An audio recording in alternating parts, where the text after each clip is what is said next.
Hello, everyone. This is Kristen Huber, and on behalf of Analyst 1 and 451 Research, which is now part of S&P Global Market Intelligence, I would like to welcome you and say thank you for attending today's webinar titled, A Day in the Life of a Cyber Threat Analyst, Underutilized, Under-Resourced, and Overworked. Leading off today's discussion will be Scott Crawford, who is Research Director and leads the Information Security Practice at 451 Research. Joining Scott is Hugh Clapp, who is CEO at Analyst 1. Just a few quick housekeeping items before we get started.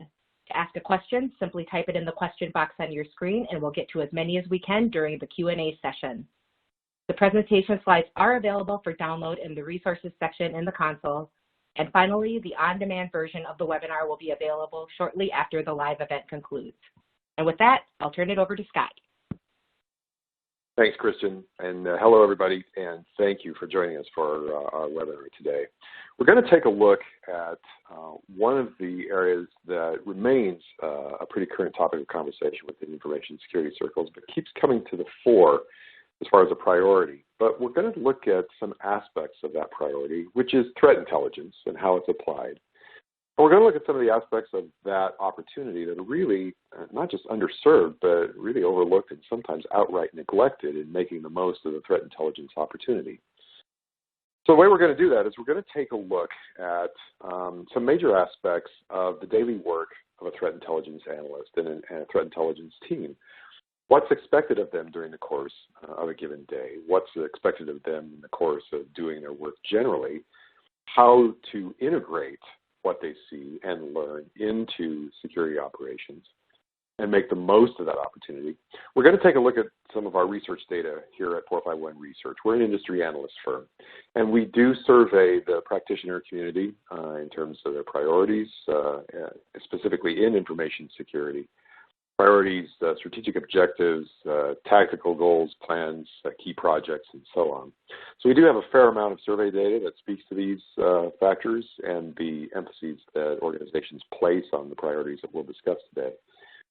And then we're going to turn the call over to my friend Hugh at Analyst 1, and Hugh's going to talk to us about the opportunities that Analyst 1 sees for making the most of this opportunity and integrating threat intelligence, not only better into security operations, but tackling some of these critical requirements that, frankly, kind of not only slow down threat intelligence teams, but keep them from making the most of their expertise and what they can do to better serve an organization's security priorities and better harden the environment against threats.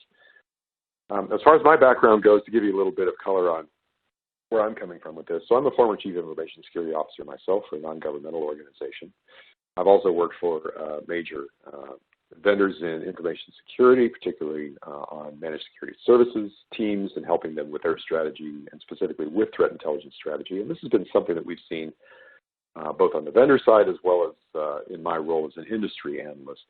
These challenges continue to pop up year after year in making the most of threat intelligence. So let's dig into this and talk about some of these, and some of these may be facing your organization as well, just to keep in mind some of the things that threat intel teams are up against and how organizations can do better with the tools that they have. So let's back up a little bit and set the stage and talk about this notion of, one of the terms we hear quite a bit is this notion of operationalizing, if you will, threat intelligence, which means basically taking what can be learned about the threat landscape, putting that to work in security operations for not only hardening the environment, but improving an organization's vigilance over that threat landscape. And this revolves around three key areas in particular. One of them is just in the gathering of intelligence, both from internal and external sources. Then there's the analysis of that intelligence, which can be provided by external or third parties, but is also applied by an organization with respect to its own priorities. In fact, the priority given to specific elements of intelligence, specific data, is one of the key objectives for a threat intelligence team and really for a security operations team in an organization. There's the relevance of that information to an organization's priorities and particularly to its environment. Excuse me. And when it comes to environment, the question of applicability to not just that environment, but to that organization. Is this the sort of threat that would pose an issue for our organization, for its priorities, for our customers, partners, employees, personnel, and so on. So having answered those questions as best that we're able, then comes the issue of applying intelligence. And there's two key ways that organizations can apply threat intelligence to their operations. One is in terms of proactive measures, which really revolve largely around hardening resilience of the organization against threats. And that doesn't mean just in technology. It means in a variety of ways. Human interaction with technology, human interaction with, for that matter, messaging. We all know about the priority given to email and email security as a threat vector for targeting the organization. But also in responsive measures. Once issues are observed that indicate that they could pose a threat, how do they line up with intelligence, and what can organizations do to better respond and contain those threats before they have a more serious impact on the organization? So let's start with the first of those three overall areas in terms of intelligence gathering. Now, threat intelligence has become, as I mentioned at the early part of our talk here, a very widely discussed topic in security circles, has been a high-profile endeavor for at least the last 7 or 8 years, as we've seen technologies come to the fore for integrating threat intelligence into security operations over the last several years. And a lot of the reason for that is that threat intel can be obtained from multiple sources. It can be obtained directly. Organizations can do their own research and find what's available in the environment that they have access to. And in large measure, this may be considered open source, if you will, in terms of its accessibility, but does depend on the ability of the organizations not just to gather it, but to recognize it and recognize its value. There is curated threat intelligence, which has analysis applied by professional investigators and analysts that can derive insight and meaning from a variety of intelligence sources and can provide that to their customers, often in the form of threat intelligence feeds, which provide this data on a regular and curated basis, anywhere from raw data, which may be consumable directly by machines in security technologies and defenses, all the way up to an analysis of threat actors and their motivations, which requires a fair degree not only of expertise, but familiarity with threat actors, their history, their tactics, and so on. Now, because a lot of the analysts working in this area are looking at many of the same adversaries, many of the same attack techniques and tactics, there are going to be a fair amount of overlaps, if you will, between these threat intelligence sources and their products. But not all organizations see them as overlaps. In other words, if you get information on a threat from one source, does that necessarily make a second source reporting on that threat less valuable? No, not necessarily, because for one thing, different researchers can provide different perspectives on the same threat or the same adversary attributes and tactics. So that's helpful for adding depth and context to insight. There's also an issue of confirmation as well, too. So when you've seen similar activity observed by multiple sources, then that gives you confidence in the information that you have and also gives you some reliability for the nature of information that you're receiving and what your own analysts are looking at as well. But the fact that this is a lot of data, which may be the same data about different aspects of the same thing, means that threat intelligence operations are often at risk of being overwhelmed by the sheer volume of it. And it can come in every day, depending on the nature of your organization and how you gather and collect this intelligence. And that really places a high priority on correlation, for one thing, recognizing the similarities and the differences between different aspects of threat intelligence data. Deduplication of that data in terms of improving of optimizing the ability to recognize valuable information in this body of data, and development of consensus across various sources. So in other words, synthesizing a unified approach to insight across all sources for a given organization. These are all part of intelligence gathering. One of the reasons that has really driven the rise of technologies in threat intelligence over the last several years, which are of value to organizations that do seek not only to gather but to make use of threat intelligence. There's been a lot of attention given to intelligence gathering, but that's where a lot of the emphasis has been up to this point. There's also been emphasis, of course, on intelligence analysis. But again, in the market of products and services, that's mostly been emphasis on the analysis provided by these curated or professional threat intelligence providers and analyst organizations. There's analysis that has to be applied by the threat intelligence and security teams within one's own organization. So going back to our theme of a day in the life, threat intelligence and security operations teams have to gather, correlate, synthesize all this information to start with. That's a starting point. But then their own teams must apply their own analysis. So above and beyond what might be curated by professional analysts, what's the priority given to this threat intelligence for our organization? What is the nature of the objective for whatever it is we're looking at? If we're looking at a specific example of a tool, let's say malware, for example, what appears to be the objective of that particular tool? Capturing a certain approach to credentials, a certain set of credentials, rather, a certain approach to access or certain type of access to target systems. What does this reveal about the nature of the adversary? Is this an attack that's seeking to capitalize on, if you will, a business advantage? Is this a for-profit attack? An attacker is trying to realize some sort of profitability?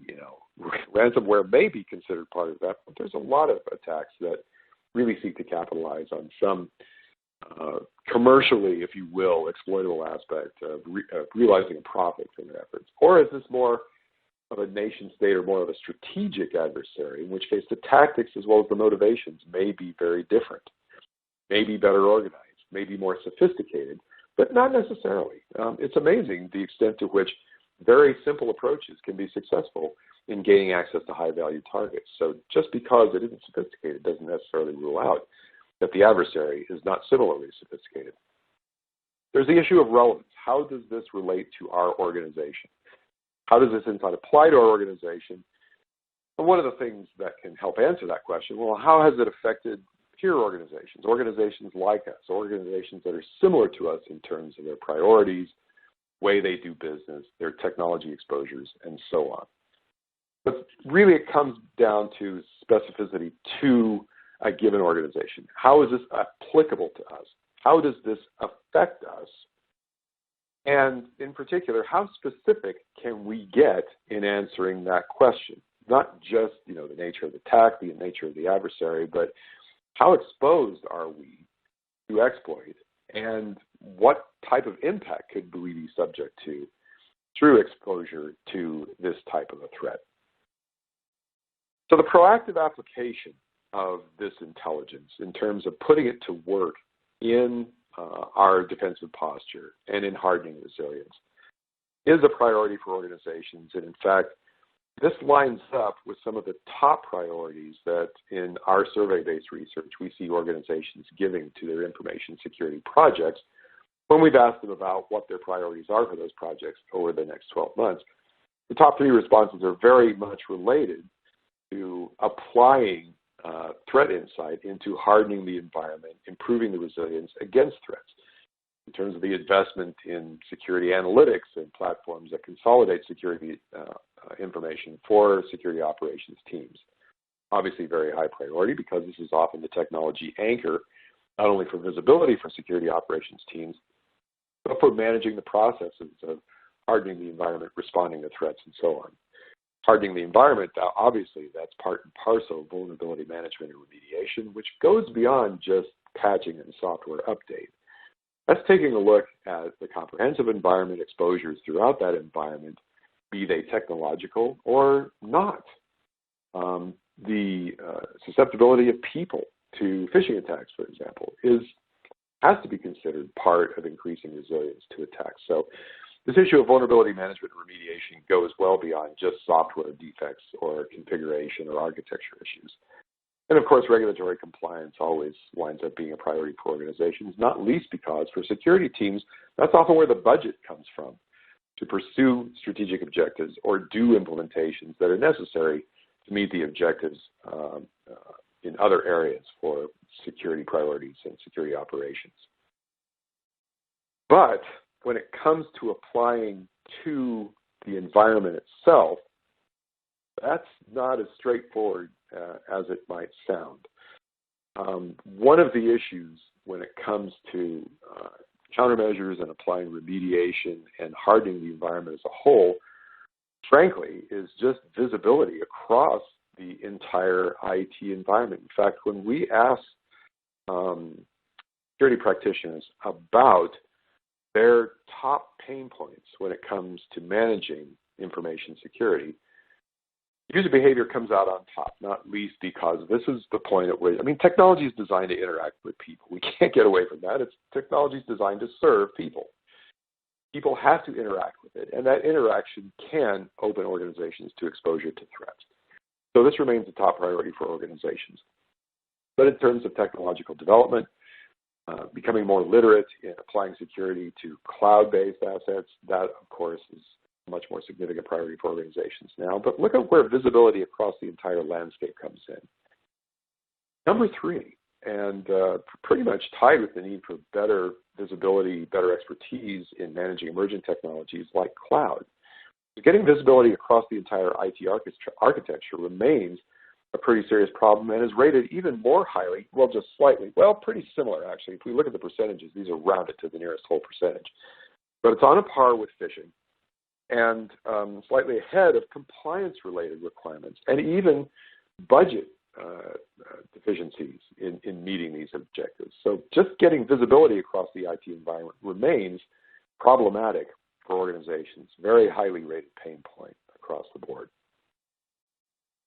In terms of applying responsive measures, one of the ways that we can know where those measures are most applicable is through knowing what the threat landscape, what's going on in the threat landscape, what adversaries are up to. And this is where the integration of threat intelligence with security operations and monitoring data becomes a high priority for organizations. In fact, when we ask about security operations technologies that anchor SecOps like SIM, Security Information and Event Management, the integration of threat intelligence is rated as the most important attribute in selecting a SIM technology. The ability to integrate threat intelligence is the most highly rated attribute that organizations seek in making their purchases and deployments. In terms of technologies successfully layered on a SIM, threat intelligence tools or feeds, again, the most highly rated by our respondents technology with which they can augment their security operations technologies. And on a par, slightly ahead, in fact, of incident responsive workflows. So the tools for sharpening visibility to what's seen in monitoring data that lines up with the threat landscape being a top priority, right up there with managing response at the same time. So 2 ends of the spectrum being addressed. One of them by threat intelligence in terms of visibility and applicability, the other in terms of tools for automating the response. Well, when it comes to that response, so on the earlier slide, we noted that getting visibility across the entire IT landscape, that remains a very big challenge, and in fact is seen as an even greater pain point than phishing attacks by a lot of organizations. Well, there's another challenge with gaining this visibility, and has to do just with the sheer complexity and diversity of assets in the landscape. And here's one example of what we mean by that. When we ask organizations how many information security vendors that they currently use in their environment, we get answers really kind of across the spectrum. Now, there's a gathering of, on average, they tell us roughly 4. But look where the median is. And what the median means in this case is that half of all the responses are on one side of that median line. Half of all the responses are on the other side of that line. So the median is nearly 10, which is more than double the average. What this tells us is that the tail of organizations that have multiple information security vendors and providers is quite long. So the variety of organizations in terms of the number of security vendors they have is really quite broad. And organizations may differ from one to the next in terms of one may have a few, another may have quite a few. And this goes across our entire respondent base for this survey in this particular case. So this is just an indication of just how fragmented and diverse the landscape of remediation, threat mitigation, and security countermeasures can be. But also consider that this graphic here is only asking about information security vendors. Does that necessarily include the vendors of the underlying systems like operating system vendors or application software vendors or platform providers within whose technologies remediation has to be deployed? Meaning, does this include operating system vendors who provide patches and updates, not only for their underlying systems, but for the applications that they provide as well too? Does this include patching remediation, well, not patching necessarily, but for web applications, remediations and fixes that have to be deployed in web application vulnerabilities? So asking about information security tools is really only a subset of the entire landscape of IT visibility. Now you start adding to that the fact that just in the last 7 months, we've had millions of people begin to work from home, and now we're beginning to embrace a much wider scope of home, end user, and commodity consumer technologies into this environment. So the challenges of getting a handle on visibility across the landscape and deploying remediation and mitigation consistently is, and I would think will remain, a pretty significant challenge for organizations for some time to come. So kind of recapping to what we've taken a look at so far. Let's cast this again in from the perspective of walking through a given day for a threat intelligence analyst. First of all, they're charged with gathering that intelligence insight. And in the last several years, we've seen the rise of tools that can help them gather, centralize, collate, correlate, deduplicate, and synthesize meaning and findings from a wide variety of threat intelligence inputs and sources. That job has been helped considerably by technologies over the last several years. But the day-to-day task doesn't start there. The threat intelligence team has to apply their own analysis to these findings and to discern how what they're seeing is applicable to their own organization's specific requirements and exposures. And again, not just technology exposures in terms of software defects or misconfigurations or architecture, but also what does this mean for our business? Does our business have to maintain a certain amount of openness to functionality, which might be considered an exposure if it were exploited, but is necessary for doing business?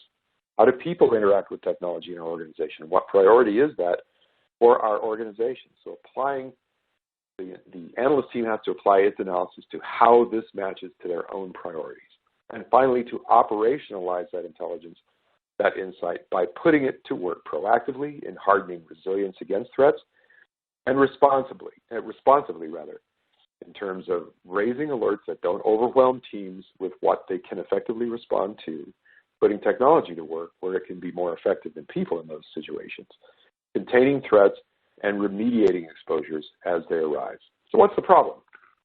If that's a typical day for a threat intelligence analyst, really, what's the problem? Well, as I mentioned, technologies have arisen to address some of these issues and to tackle some of these opportunities, and they have made an impact. As I mentioned earlier, we've seen the rise of threat intelligence platforms that do particularly well in gathering, correlating, deduplicating this intelligence and providing actionable insight to threat intelligence teams, and integrating those with security operations technologies like SIEM, obviously a high priority for organizations pretty much across the board. But a lot still depends on the individual analyst, and this is really kind of the crux of the problem. We expect threat intelligence analysts to be expert in understanding the nature of the adversary and the adversary's tactics. That's really what we're finding them and cultivating them to do. But what do they wind up doing quite often during the course of a normal day?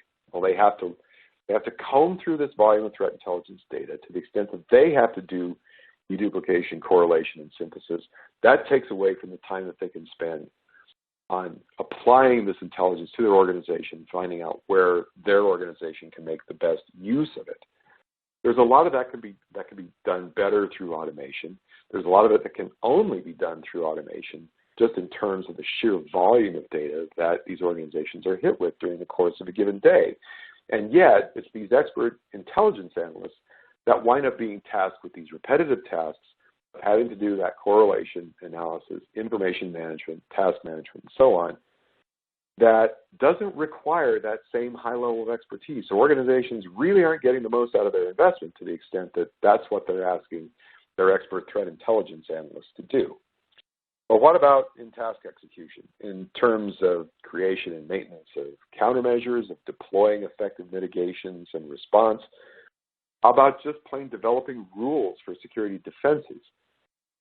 This is something that they can be very expert at, but there's a lot of this that could also be done through automation. So the extent to which their expertise is required, they're spending a lot of time doing things that, frankly, the tools of automation may be able to do just as effectively, if not more so.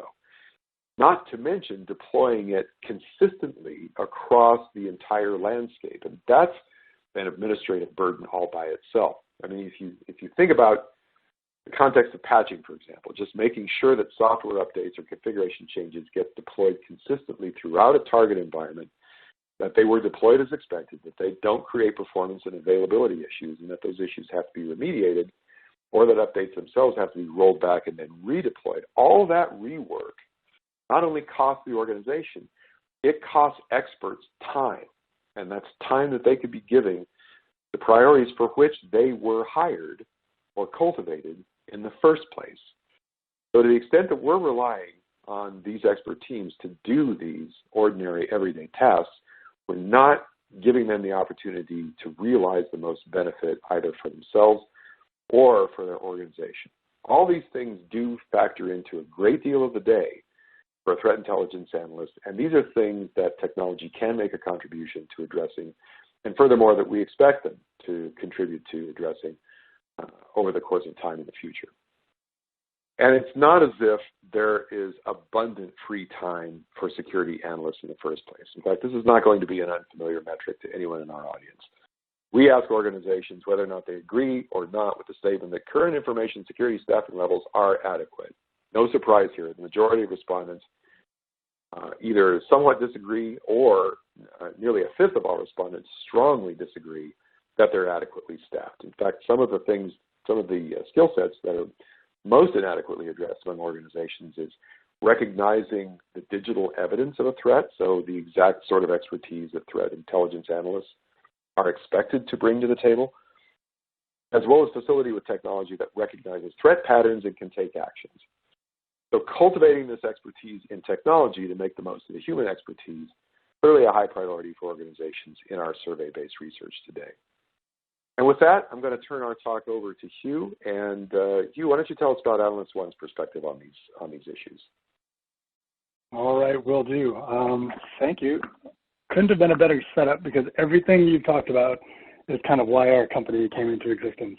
I actually joke with the founder, he used to work for me about 8 years ago, that the reason this product was created because I made his life so miserable as his boss when he was an Intel analyst and all of the menial, tedious tasks he was doing all day long, like literally highlighting things on pieces of paper. And it was just, the life of an Intel analyst was miserable 10 years ago and sadly still miserable to this day. So back when we used to work together a long time ago, he came up with this tool that was previously called Analyst Platform, now Analyst One, and it's a threat intelligence platform. So it does a lot of the things that you mentioned, a lot of the traditional stuff that a tip does as far as correlation, ingestion, extraction, deduplication, getting all of that intelligence curated and at the fingertips of the analyst, but it also does a lot of automation you speak to too. So I'll get into that in a little bit. Yeah, we actually chose the name Analyst One very intentionally because we believe that for an organization to be successful, you have to put the analyst first because they're the ones on the keyboard doing the job.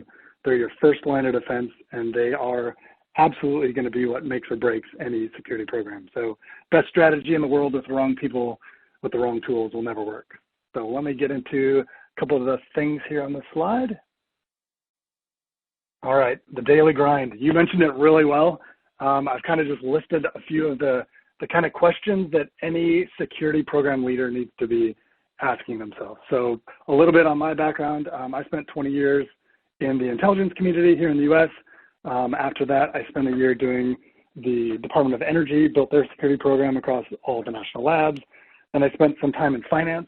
So when I was at Capital One, I'll touch on some specific, really great ways you can quantify the value of intelligence in finance, which I thought was really interesting, having never worked there before.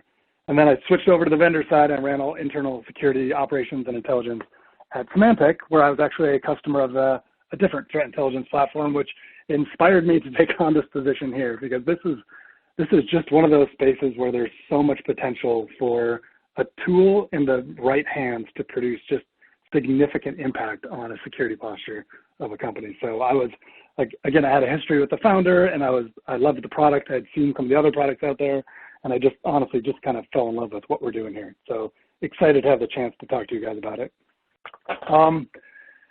So value, that's the second thing. Well, first, mission. We'll start with mission. You have to have a mission. So an intelligence team needs to understand a lot of the things that Scott had already mentioned, like who is targeting my organization? How are they targeting my organization? What are the things as an intel analyst that I can do proactively to get ahead and defend against things before they happen? Proactive, not reactive, all the normal things that everybody in cybersecurity wants to do. But having that mission clear and then tying it back to the specific analyst so that they understand not just what their mission of their team is, but how the work they do day to day directly ties to that mission, I think is really important in getting people the buy-in they need to be successful. And then the value. So in finance specifically, it was great. We did a lot of work at Capital One around fraud detection, anti-money laundering, and the nice thing about finance is everything's in dollars. So I could quantify the value that my intelligence team was providing when I just simply take their tool cost, their headcount cost, and then you just calculate all of the loss avoidance, which is just a standard financial calculation, and I can show, hey, I have a 5% intel team, I need 10, and oh, by the way, they saved the company hundreds of millions of dollars this year, so my ask is actually going to save you even more money. Something that was kind of unique to finance that I wasn't able to apply when I was on the Symantec side of the house, but it's important as a security leader to be able to understand what your team's mission is and then find ways to, like, quantifiably assign values. If in dollars, that's ideal, but ways you can define that value so that they can define the success that they have. And then you as a leader can obviously defend the team and help build and grow it and continue to provide more value and impact. And then the analyst and the leadership, there's challenges. We've talked about a bunch of them, but I think a couple more will be fleshed out here in the next slide. All right, pain points. Everybody experiences them. Guys, you mentioned 10 vendor products. I think the highest I've been at one team was 36 different vendor point product solutions. I mean, there's no lack of cybersecurity products out there for teams to go purchase. Obviously, there's things that are foundational that are required when it comes to, in my opinion, TIP, but also the SIM and the SOAR and the way you are integrating internal and external data and all that stuff. We'll get into that a little bit. But people are first. I mean, this people process technology approach is nothing new, but it always comes down to the people, and having the right leadership team, having the right analysts working the mission, having the right strategy, that's foundational in getting them to be successful. But back to Scott's point is that analysts should be paid to think. It's kind of one of these drums I beat everywhere I go, is that the quickest way to burn out an analyst and have them hate their job is have them spend all day building PowerPoint briefs or living in Excel spreadsheets and not actually thinking. Analysts are paid to think. They should be paid to think. And organizations should design the technology and the process around them to empower that, to get them out of the spreadsheets and into the kind of figuring out what the adversary is going to do next, figuring out what other parts of the organization they should be partnering with to get more proactive. That's the kind of stuff that really gets analysts excited about their job and helps with things like acquisition, retention, and things like that. And then one other thing I just kind of point out when it comes to people, something that's really surprising to me in the industry is if you were to look at a CISO's organization, how that's broken down is pretty standard across industry. There's obviously some nuances. And then in terms of operations, like what a security operations center looks like, what are the functions within it, how red teams work with blue teams, like all of this stuff on the operations side of the house is pretty standardized in industry. But for some reason, intelligence still seems to be this kind of mysterious, you have to be really sophisticated to start doing threat intelligence. And I've heard many people say that there's this maturity level required before they'll even start thinking about intelligence. And it's surprising because, I mean, I've been doing intelligence for over 2 decades now, but intelligence has been around a lot longer than computers. So it really shouldn't be that hard to figure out how to incorporate this intelligence into everything we do operationally. We've been doing it forever. We'll continue to do it forever.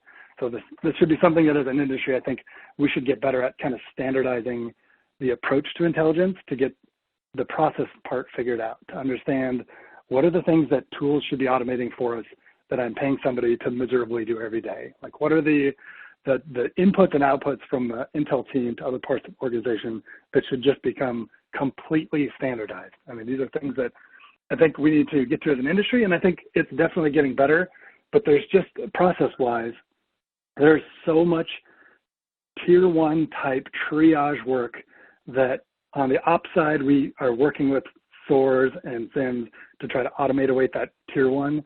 But on the Intel side, that threat intel platform, it needs to do that same thing for the Intel analyst that a SOAR tool would do for a SOC analyst. So we even kind of hid this little Easter egg in our title, is that if you look at the end of our company name, it says T1 right in there. So this tool that we've built is designed around these concepts, is doing that tier one work for you. So it's going to serve as your 24/7 tier one analyst that's doing all of that work that is just miserable, so that the analyst can show up, get their cup of coffee, and start thinking for a living when they come to work in the morning. All right, so this is also a drum I beat everywhere I go. Intelligence-driven operations. It's a buzzword. I think some companies out there use it all over their websites. It's absolutely the right approach. I think it is how all security programs should operate. And I've listed a bunch of the teams that kind of live underneath the operational side of the house, but I could go through each one of them. We could probably have an hour webinar just on how intelligence needs to be completely intertwined with every part of every one of those functions on that list. So Security Operations Center, they shouldn't just be looking at alerts all day, doing runbooks, automating what they can.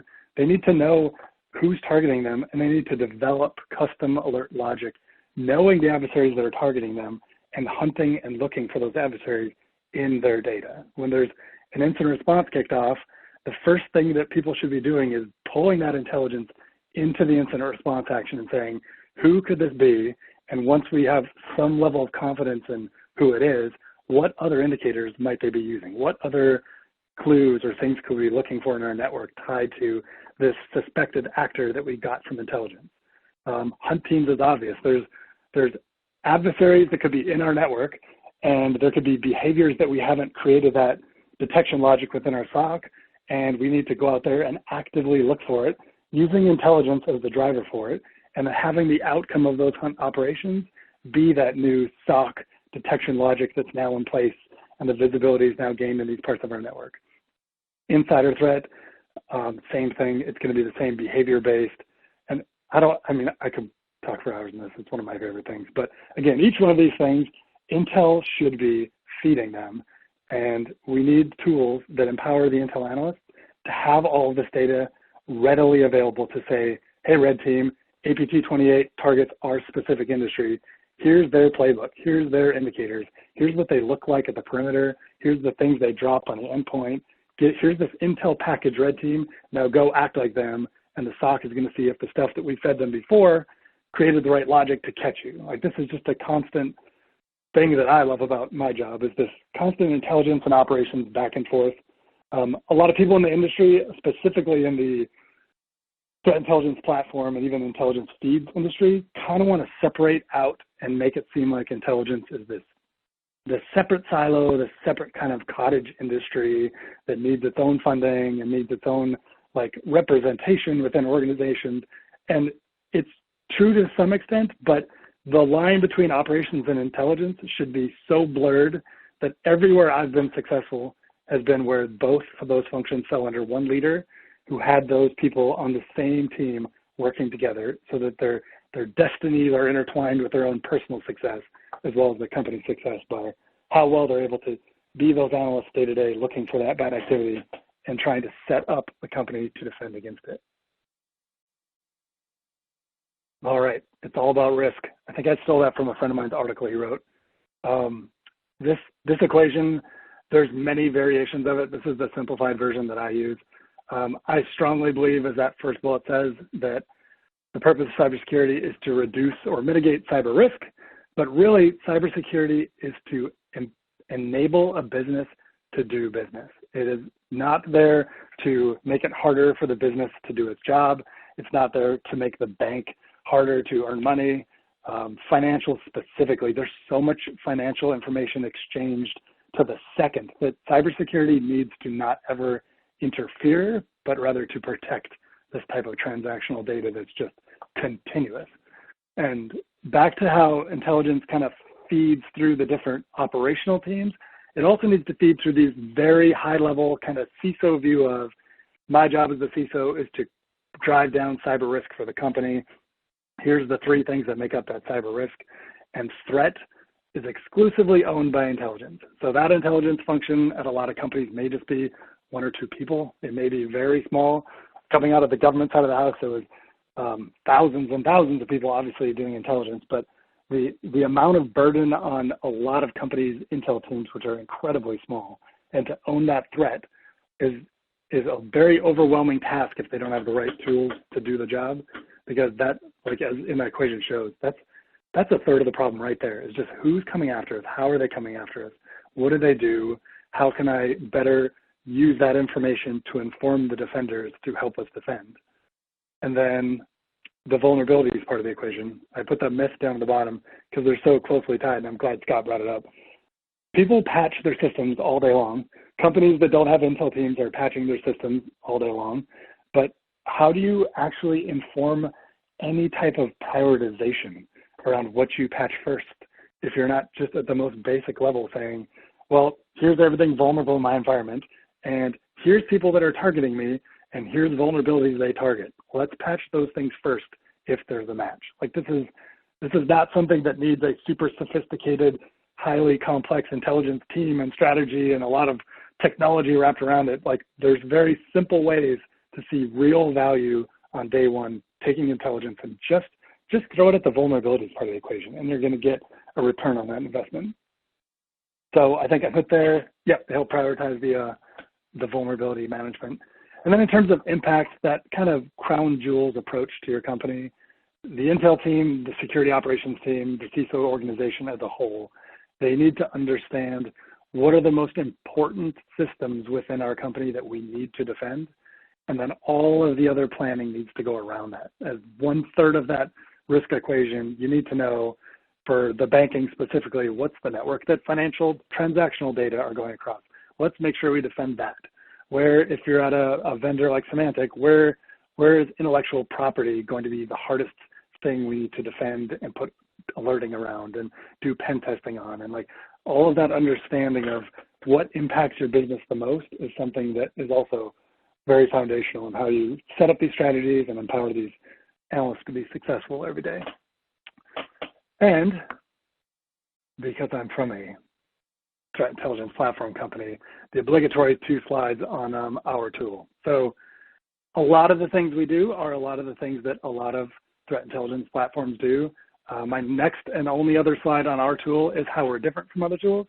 But here you can just see at a very high level, this threat intel platform being fed from the left on all of those threats that are out there, helping informing that threat portion of the equation. That's the gas that comes into the tip. And then that needs to be integrated with all the other operational parts of the security program that I mentioned. It needs to have automated ways to talk to a ticket management system so that if something gets kicked off or the ticket that a SOC analyst is working, that intel and that context is pushed right into the ticket, right to the analyst's fingertip, not something that needs to be done manually. As you go around understanding what your assets are, integrating with a CMDB, integrating with a scanning tool, so that real time our tool can say, last 24 hours, these are the vulnerabilities in our network. Oh, by the way, over the last 7 years, here's all the actors targeting these vulnerabilities that exist. And a subset of that, here's the actors that we think are likely to target us, and then pushing that back over to the vulnerability management side and saying, let's patch this stuff first. This is super simple. These are the most important, and here's why. And having that, the context coming from Intel over to maybe the IT side of the house to say, this is the most important, and here's why. SIM integration has already been mentioned. We integrate with SIM and SOAR both bidirectionally. So if you're looking at an actor profile within our threat intel platform, like understanding any related activity that was observed in a Splunk or an ArcSight, it's as simple as just scrolling down, and that data is pushed to and from our SIM with our integrations so that the analyst doesn't have to go to a different tab, go to a different window, just one less of the many tools that analysts need to use as a way to speed up their workflows. And then security and controls, back to the operationalizing intelligence. If the intelligence is coming in is something that can be acted on, if it's an indicator that can be pushed to a perimeter device or an endpoint device or some type of control that can block the activity, that's something that we want to speed up, empower the analyst that's looking at that intel to do themselves, and to actually automate it where possible so that those defenses can be operating at machine speed rather than at however long it took an analyst to get around to something, which is not the best way to design an operational defensive strategy. And then my last slide, and hopefully we'll have time for some questions. How we're different. Again, there's many threat intelligence platforms out there. One of the big things that makes us different, we have a lot of huge U.S. government customers. So literally thousands of analysts every day logging into our tool, using it across the government. They're using it on top secret networks, unclassified. A lot of this stuff comes out of our company's roots within the intelligence community and how we do that. So there's a lot of government controls, which would apply really good to how the financials do things. So in terms of how we manage our data, how we classify data, how we prioritize on-prem deployments so that you don't have to put your personal data up in the cloud. A lot of things from my Capital One financial days apply to how we deal with our government customers today. But that first bullet there, finished intelligence reporting, our tool is not specifically designed with the intent of making a pretty product that goes to the CISO so the intel team looks like they know what's going on in the world. Our product is very intentionally designed to take that intelligence and act on it and push controls out and push out defenses. You can obviously use it to create those reports, but it is very intentionally designed around doing that third bullet there, which is sensor management. So we have the ability to create all of the rules that Scott was talking about previously. We have the ability to pull down a router config, update it based on intel that's come in, and then push it back out to the perimeter. We do a lot of very custom ways of mitigating the threats as the intel analyst, which is, in my opinion, very unique to us. And even to the extent where a lot of that can be automated now. So if on Friday night there's a attributed APT C2 callback node to an IP address, like obviously that's bad.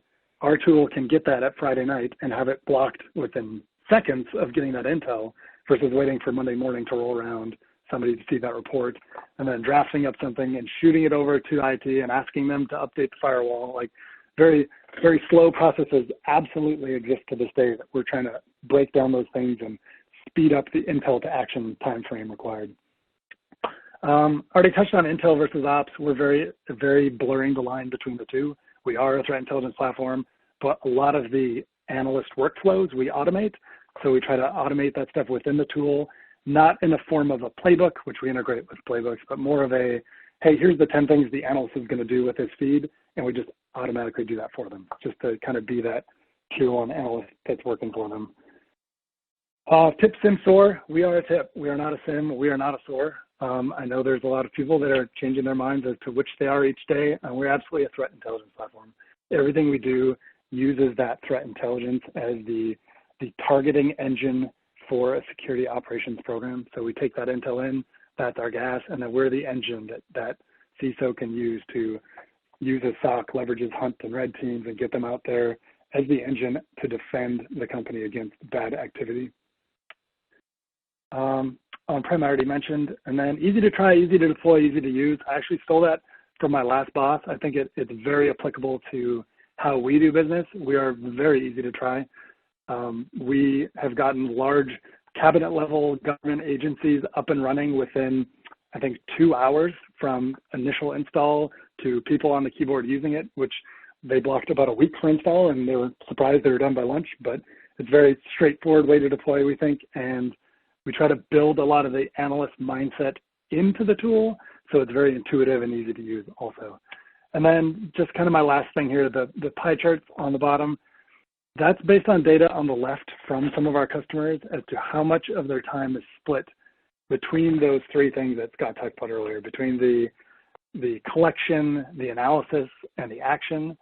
And we just feel like with the right technology, you need to dramatically cut down the amount of time an analyst spends on that collection piece of the chart, because the stuff they really want to do on the right side is that yellow. They want to do the analysis. They want to be thinking and figuring things out. And then they want to see the action based on their analysis. They want to, back to the original comment of tying what they do every day back to the mission of the team and the organization. They want to do that analysis, and they want to see all the way through to how that actually put a block in place that actually stopped an attempt down the road. It's the kind of things that analysts, at least when I was an analyst, I thought got the most personal job satisfaction out of seeing the actual results of my work, not just continually churning things out and throwing them into the machine. But that is it from me. I will turn it back over. Great, thank you. It is now time for our Q&A session. So as a quick reminder, if you do have a question, simply type it on the question box on your screen. And we do have a couple of questions already in the queue. First question, regarding asset visibility, is it just a question of having an adequate up-to-date inventory of assets, or are other factors just as important, if not more so? I'll take that one on as a starting point. And by the way, it's a great talk, Hugh, and I love your line about intelligence predates computers by quite several tens, if not hundreds of thousands of years. I was forced to get my degree in intelligence, so a little soft spot for me. Okay. Well, it's very true. And your point about sophistication of analysts, by the way, I think is very well taken also, because there's this sort of, like you say, it's a myth that there has to be, very sophisticated expertise in doing threat intelligence, when in fact, there's a few voices out there that are encouraging people to, exercise their chops in open source intelligence gathering. Just keep your eyes open for what's meaningful and interesting to you. And that's a good starting point really for anyone. And God knows, looking at the data that we have on sourcing security personnel, we need to cultivate people who may not come in, they come in with a very basic level of knowledge and expertise. We need to build and cultivate that, help them learn how to build and cultivate that. And everyone can be a threat. Everyone can be aware of a threat. Everyone can have vigilance over a threat. Starts there. That's not how you build a profession, but it's where you begin to build that expertise for sure. So, I thought those were great observations on the field. This question about asset visibility. So, this is actually, it's an area of technology that we at 451 here have seen coming into its own in the last few years. We've seen technology vendors that have come to market specifically to gather inventories of often very diverse, very different types of primarily IT assets. But, that question also begs the question of what exactly is an asset, which is probably more than we have time to go along into here. But just gathering an inventory of assets, no, that's not enough. And I'll give an example. If you have to, let's say that you're bringing some deployment into an operational scenario or something. You have to deploy some sort of industry-specific technology in an operational technology environment, but you're not able to get it on a network to deliver the results, deliver functionality, monitoring, visibility, whatever you're deploying it for, because the network is constrained to the specifics required for that operational tech. So you may want to just connect it ad hoc to an available data network that you have a fair amount of flexibility over how you get that data back to wherever it needs to go. Well, guess what? That might be consumer technology. It might not be under any sort of enterprise control, let alone knowledge, but it's now become part of your environment, part of your estate, even if it's only transitory and ad hoc. So there's all kinds of ways that to get their jobs done, people will take advantage of whatever technology is available to them to get that job done, and it may or may not be within what the enterprise thinks is their scope of assets that make up their attack surface. So it's not just visibility into the estate, it's just having a realistic view into exposures kind of an ongoing basis. So it's not a very straightforward challenge, and it is something that I think is going to unfold incompletely over time. But thanks for the question, Kristen. That was a good one. Great. And we do have another question I think we can quickly fit in here. What are you seeing as the impact of remote work on visibility across IT and correlating intelligence with visibility into what may be home, consumer, or personal techs? Boy, Hugh, I'm going to throw that one to you because I think that question is probably coming up from your from your customers and particularly in government circles as well. No, it's a really hard question to answer. Thanks for saving me the hard one. Sorry. No, you're good.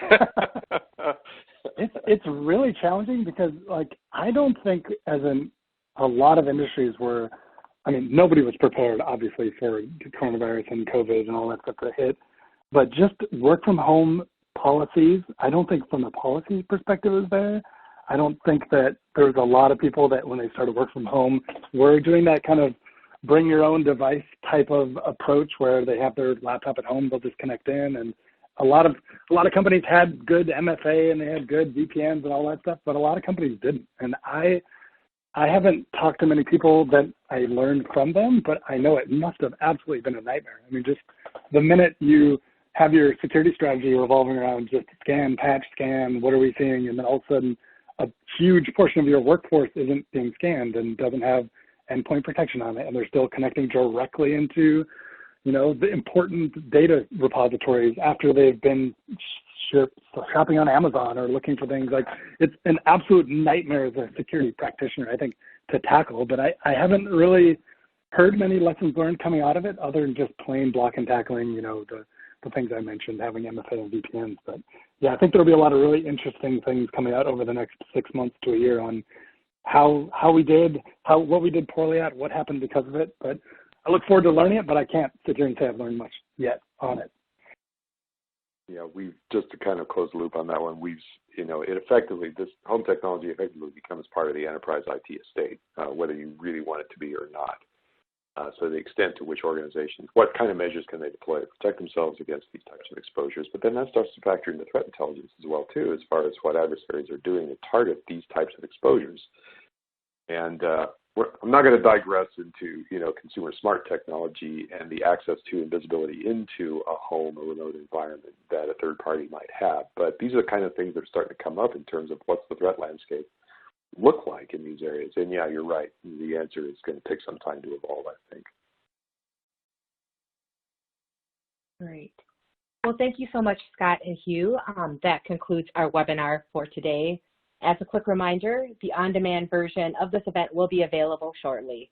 So on behalf of Analyst 1 and 451 Research, thank you for attending and have a great day.